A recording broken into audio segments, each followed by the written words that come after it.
Hello, welcome to Bad Food Blog. And look what I'm cooking today. It's a gammon joint. Now, the instructions on the back here, if you can read these, they tell me to cook it a certain way. Now that way is to put it in the oven at 170 degrees centigrade or gas max 5 for 1 hour 55 minutes. Me personally, I prefer it less salty. So what I'm going to do is I'm going to soak it for 10-15 minutes. Then I'm going to change the water. Then I'm going to put water back in. Then I'm going to put some pepper in the water. And then I'm going to boil it for around an hour. And then once it's been boiled for an hour, which I'll put a bit of cutlery in the bottom so this doesn't stick and cook on the bottom, I will then take that and put it in the oven. And that's how I cook them. And the reason I do that is it gets a lot of the surface salt off and it makes it taste a lot nicer. And it's not going to remove any of the smoky taste, but it will get rid of a lot of the over saltiness of them. Now, if you've dealt with gammon joints, you know, ham and gammon is a way of storing meat with a lot of salt for preserving it. It's not necessary to cook it with all that salt, and once it's cooked, it's not going to last that much longer when it has all that salt in it either. Ooh, it's always really slimy. That's the other thing we're going to get rid of, is all of that salt on the surface. So there, it's in the water, and oops, I nicked the paper around it there a little bit. Let's leave it in there for a good 10 to 15 minutes and allow the salt to sort of leach out of it, which it will do. It sounds odd, but the exchange will happen quite quickly, and already the water's gone briny and murky. Can you see that? And that's going to happen fairly quickly. Just need to move it around and rub it. The water will exchange. There we go. You see, just 10 minutes like this. That water will become very salty. And if I'd been putting it straight in the oven, that salt would remain on the ham. And it would taste way too salty. So this method for cooking this came from my grandfather. And yeah, I think it works. Okay, we are back. And as you can see, the water has gone very briny. Have a look at that, see? Now I'm going to go change that water, and then I'm going to put a lid on this. I'm going to refill it with water. I'm going to put a lid on it, and I'm going to put it on the stove, and you'll meet me over there while I'm putting it on the stove and turning it on. I've turned it on to 6. Planning. There we go. Giant pan lid. There. Now I'm just going to leave it to reach temperature. It's actually slightly floating, so I don't really need to worry too much about it burning on the bottom. The water will stop the pan getting too hot anyway. I've got it on 5, I've got it on 6 at the moment. Once the water's boiling, I'll turn that down. I might start it on 5 actually instead of 6, so as there's not too many hot spots. And I'll come back to this in an hour. After just under an hour, here's what we're looking at. Briny water, a mostly cooked ham, and something that's just about ready for coverings in some honey. Well, leaving to stand, pulling out the water, leaving to stand, coverings in some honey, and then popping in the preheated oven. Now, normally with this type of thing, you'd be covering it with foil and putting it in the oven. But because what we've done here is I have already essentially pretty much cooked it in an hour in boiling water, and because water is much more dense than air, the ham is basically cooked. It's not fully cooked, it's mostly cooked. Not entirely cooked, but pretty much cooked. We can take this paper that was holding it together off.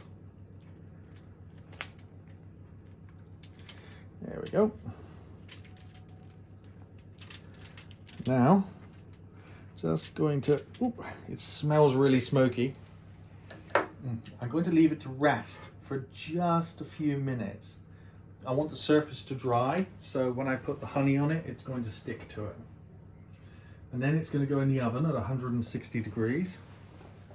And it's going to go in the oven for probably about 40 minutes just to crisp up the outside, glaze over the honey. And there, we're dry now. Perfect. That honey, here we go. Here is the honey. Now, because it's nice and hot, I'm going to put the honey in the middle and it's going to make its way all over everywhere.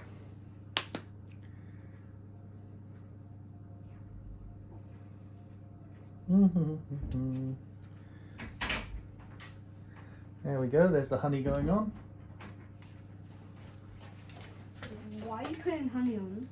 So it's a honey glazed ham.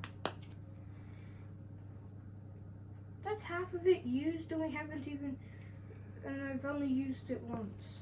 What, you talking about the honey? Yeah, I made a tea with it. Oh well. Oh, So I'm getting honey all over my hands here, but it's absolutely essential. I want to rub the honey in everywhere. There's a lot of honey in the bottom there, which is unfortunately just going to burn in the oven. But there's not much we can do about that. There we go. Yeah. Now we've glazed it. Like you said, there's quite a bit of honey used. But we're ready to go now. Into the oven it goes. Here we go. And in the oven at 160 degrees centigrade. Whoops, whoa. It's wobbling around all over the place. There we go. And here comes the honey glazed ham. Now the 160 degrees is just perfect. Caramelized the sugar in the honey. And have a look at this beauty coming out here. It smells absolutely amazing. And I'm pretty sure it looks amazing too. Golden. Look at that. Yummy, yummy, yummy, yummy, yummy. Now that the hams come out, that's going to rest. I'm putting in these mac and cheese croquettes, and they're going to go in for about 15-16 minutes at 200 degrees. Okay, the ham is rested. Let's cut some off of it. You need 3 or 4 slices. You can see, look, it's cooked all the way through. It's been resting for about 20 minutes. And in that time, mac and cheese bites have been cooking. Yeah, we've got a few slices there. I think Maxie always just wants 1 slice. Ooh, that one's really thick. 1 slice for Maxie. Okay, there's a good one.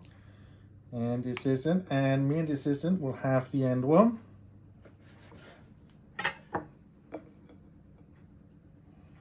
There we go. That's your one. This is my one. Let's give it a quick taste. Well, let me get the mac and cheese bites first. Well, these are mac and cheese croquettes, not mac and cheese bites. Here's what they look like. And I'm going to need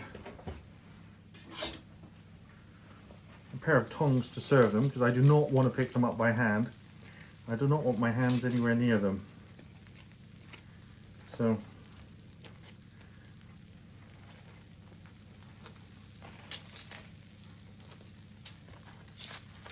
whoa. A lot of cheese coming out of these. Don't know if you can see this, but I'm fighting to get them off of the tray. Take some of that cheese. Come on, cheese. I've got you. There we go. Okay, I need to turn the oven off as well. Right. Let's give the ham a really quick taste and then everybody can come and collect their food. I've got knives and forks for everybody as well. Okay, let's see what the honey glazed ham tastes like. Hopefully it's going to be really, really yummy. Perfect. And not too salty. Just the way I like it. Okay, thanks for watching. Please like and share the video. And yummy honey glazed ham. Bye. Subscribe, please subscribe.